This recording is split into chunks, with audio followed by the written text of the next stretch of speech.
সবাইকে জয় যিশু। বাইবেল বাণী চ্যানেলে আপনাদের সবাইকে স্বাগত জানাই।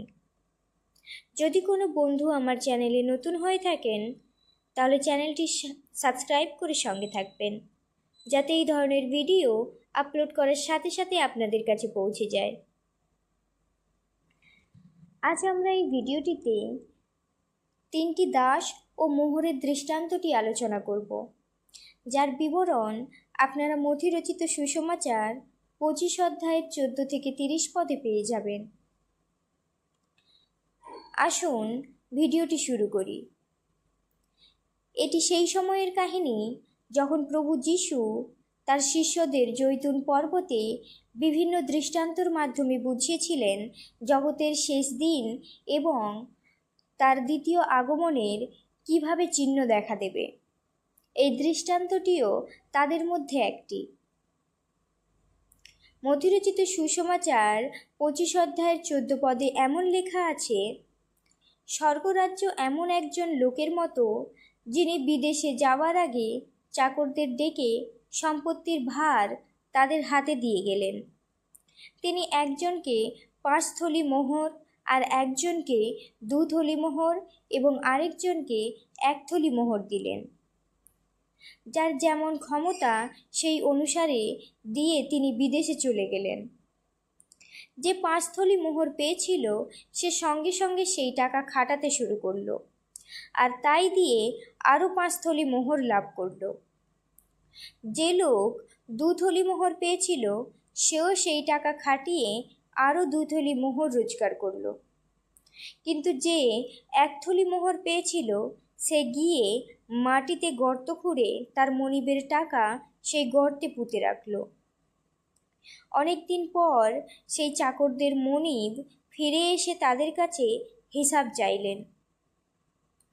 যে 5 থলি মোহর পেয়েছিল সে আরও 5 থলি মোহর এনে বলল, হুজুর, আপনি আমাকে 5 থলি মোহর দিয়েছিলেন, দেখুন আমি তাই দিয়ে আরও 5 থলি মোহর রোজগার করেছি। তার মনিব তখন তাকে বললেন, বেশ, তুমি উত্তম ও বিশ্বস্ত দাস, তুমি এই সামান্য বিষয়ে বিশ্বস্ত থাকাতে আমি তোমার হাতে অনেক বিষয়ের ভার দেব। এসো, তোমার মনিবের আনন্দের সহভাগী হও। এরপর যে 2 থলি মোহর পেয়েছিল সেও তার মনিবের কাছে এসে বলল, হুজুর, আপনি আমায় 2 থলি মোহর দিয়েছিলেন, দেখুন আমি তাই দিয়ে আরও 2 থলি মোহর রোজগার করেছি। তার মনিব তাকে বললেন, বেশ, তুমি উত্তম ও বিশ্বস্ত দাস, তুমি সামান্য বিষয়ের ওপর বিশ্বস্ত হলে তাই আমি আরও অনেক কিছুর ভার তোমার উপর দেব। এসো, তুমি তোমার মনিবের আনন্দের সহভাগী হও। এরপর যে লোক 1 থলি মোহর পেয়েছিল সে তার মনিবের কাছে এসে বলল, হুজুর, আমি জানি আপনি বড় কড়া লোক, আপনি যেখানে বীজ বোনেননি সেখানে কাটেন, আর যেখানে কোনো বীজ ছড়াননি সেখান থেকেই শস্য সংগ্রহ করেন। তাই আমি ভয়ে আপনার দেওয়া মোহরের থলি মাটিতে পুঁতে লুকিয়ে রেখেছিলাম। আপনার যা ছিল তা নিন। এর উত্তরে তার মনিব তাকে বললেন, তুমি দুষ্টু ও অলস দাস, তুমি তো জানতে আমি যেখানে বুনি না সেখানেই কাটি, আর তুমি এও জানো যেখানে আমি বীজ ছড়াই না সেখান থেকেই সংগ্রহ করি। তাই তোমার উচিত ছিল মহাজনদের কাছে আমার টাকা জমা রাখা, তাহলে আমি এসে আমার টাকার সঙ্গে কিছু সুদও পেতাম। তাই তোমরা এর কাছ থেকে ওই মোহর নিয়ে যার 10 থলি মোহর আছে তাকে দাও। হ্যাঁ, যার আছে তাকে আরও দেওয়া হবে, তাতে তার প্রচুর হবে, কিন্তু যার নেই তার যা আছে তাও তার কাছ থেকে নিয়ে নেওয়া হবে। তোমরা এই অকর্মণ্য দাসকে অন্ধকারে বাইরে ফেলে দাও, সেখানে লোকেরা কান্নাকাটি করবে ও যন্ত্রণায় দাঁতে দাঁত ঘষবে। বন্ধুরা, এই দৃষ্টান্তটির মধ্য দিয়ে আমরা অনেক কিছু শিখতে পারি। এখানে 3টি দাস অর্থাৎ আমাদের বিশ্বাসীদের বোঝানো হয়েছে। যারা আমরা প্রভু যিশুকে আমাদের উদ্ধারকর্তা হিসেবে মেনে নিয়েছি, এখানে তাদের বলা হয়েছে। মোহরের থলি অর্থাৎ সম্পত্তি সঁপে দেওয়ার অর্থ হলো আমাদের সবাইকে অর্থাৎ সমস্ত বিশ্বাসীকে আলাদা আলাদা বরদান পরমেশ্বর দান করেছেন। যার যেমন ক্ষমতা সেই হিসেবে বরদান দান করা হয়েছে।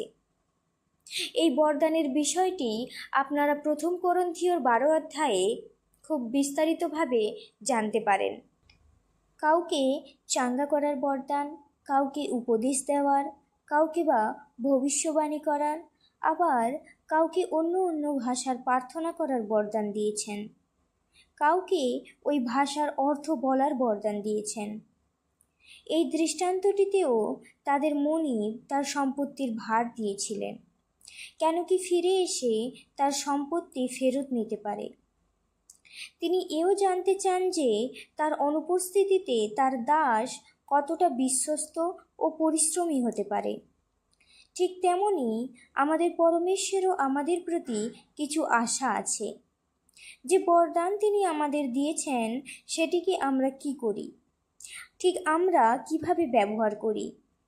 1 ও 2 দাস অর্থাৎ যাদের 5 ও 2 থলি মোহর দেওয়া হয়েছিল, তারা সময় নষ্ট না করে পরিশ্রমের মাধ্যমে তাদের সম্পত্তি দ্বিগুণ করে নেয় এবং তার মনিব যখন ফিরে আসে তখন তার সম্পত্তি বেড়ে যাওয়া দেখে খুশি হয় ও তার 2 দাসের প্রশংসা করতে থাকে ও তার আনন্দের সহভাগী করে নেয়। ঠিক তেমনি প্রভু চান যে তিনি যে বরদান দিয়েছেন তার ব্যবহার করে তার রাজ্যের আরও বাড়িয়ে উঠুক এবং তার ফিরে আসাতে দিনে সেই রাজ্য সমেত আরও বিপথে যাওয়ার সন্তান ফিরে আসুক এবং প্রভু চান প্রভুর সেই আনন্দের দিনে তার সকল বিশ্বাসী সন্তানেরা সহভাগী হোক। কিন্তু অনেক বিশ্বাসী আছে যারা তাদের বরদান চিনতে পারেন না। তারা চিনতে পারলেও সেই বরদান গ্রহণ করেন না, সেই বরদানের সঠিক ব্যবহার করেন না। আপনারা হয়তো ভাববেন যে আপনাদের তো কোনো বরদান দেওয়া হয়নি, কিন্তু যেদিন আপনারা প্রভু যিশুকে গ্রহণ করেছেন উদ্ধারকর্তা হিসেবে, সেই দিন থেকেই কোনো না কোনো বরদান ঈশ্বরের কাছ থেকে আপনারা লাভ করেছেন, কিন্তু সেই বরদানকে চিনতে পারেন না এবং ওই 3 অলস দাসের মতো তার ব্যবহারও করেন না। দৃষ্টান্তটিতে মনিব যেমন 2 দাসটিকে দুষ্টু ও অলস বলে তিরস্কার করে, তার সেই মোহরের থলি কেড়ে নেয়, বন্দি করে।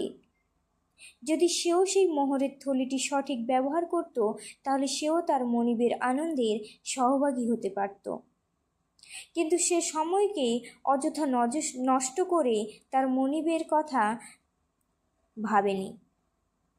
ঠিক তেমনি আজও অনেক বিশ্বাসী আছে যারা তাদের বরদান ব্যবহার করেন না এবং পরমেশ্বরের রাজ্যের কোনো পরোয়া করেন না। তাদের ওই 2 দাসের মতো অন্ধকারের বাইরে ফেলে দেওয়া হবে এবং দাসটির থেকে যেমন মোহরের থলি কেড়ে নেওয়া হয়েছিল, ঠিক তেমনি তাদের কাছ থেকেও তাদের বরদান কেড়ে নেওয়া হবে। প্রিয় বিশ্বাসীরা, আপনাদের বরদানকে সঠিকভাবে ব্যবহার করে পরমেশ্বরের রাজ্য বাড়িয়ে তুলুন, যাতে পরমেশ্বরের ফিরে আসার দিনে তার রাজ্য তাকে উপহার দিতে পারেন এবং তার আনন্দে সহভাগী হতে পারেন। আশা করি এই দৃষ্টান্তটি আপনারা সবাই বুঝতে পেরেছেন।